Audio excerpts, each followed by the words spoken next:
How were you able to navigate through that lineup so effectively and efficiently? Had really good command of a lot of my pitches today and was working really well with JC. Felt like we had a good game plan and, able to get some weak contacts, trusting the defense behind me. And,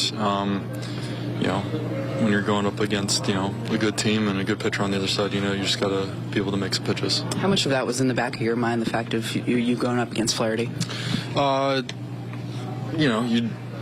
It's a little in between where it's, I'm facing the lineup, so I'm not necessarily facing him, but, that, he's a really good pitcher and you got to be on your game. So just being able to navigate through and, just get some ground balls, some weak contacts, and get deep in the game. And fortunately, I was able to do that today. How were you able to reach back for what seemed like a little bit extra there in that 7th inning?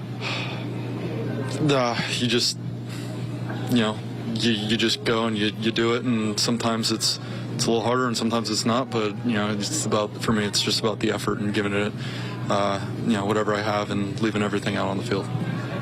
You've gotten a ton of run support the first 2 games. Was it different at all?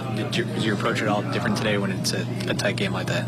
No, I just got to go out there and pitch. I try to keep the mentality as it's a 0-0 game even when we have a bunch of runs.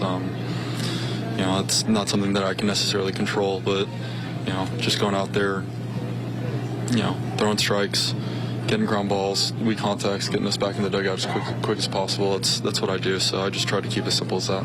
You said that it was odd that you'd never faced up against Jack, and today you did. What was it like to look across there and catch a glance of him?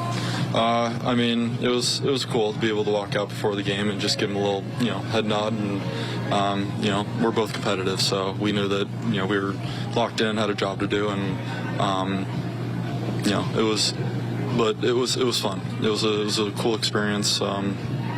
We lost the first 2 of the series, and I just wanted to make sure that, I did whatever I could to keep us in the game to be able to hopefully, come out the win. Did you get to catch up earlier in the series when you weren't on? A little bit, just texts here and there. I'm probably going to go try to say hi to him afterwards. Yeah, on the way out. How much do you relish those big starts where you guys had lost a couple in a row, facing a playoff caliber team, and they needed you to go out there and hold them down? For me, it's just more about it's another game. I treat every game with the same kind of importance. When I take the ball, I've waited, 4, 5, 6 days to be able to go out there and compete again. So every opportunity I get, I treat it the same. Not make it more than what it is or less than what it is. Just know that it's really important to me to give my best effort every single time I go out there.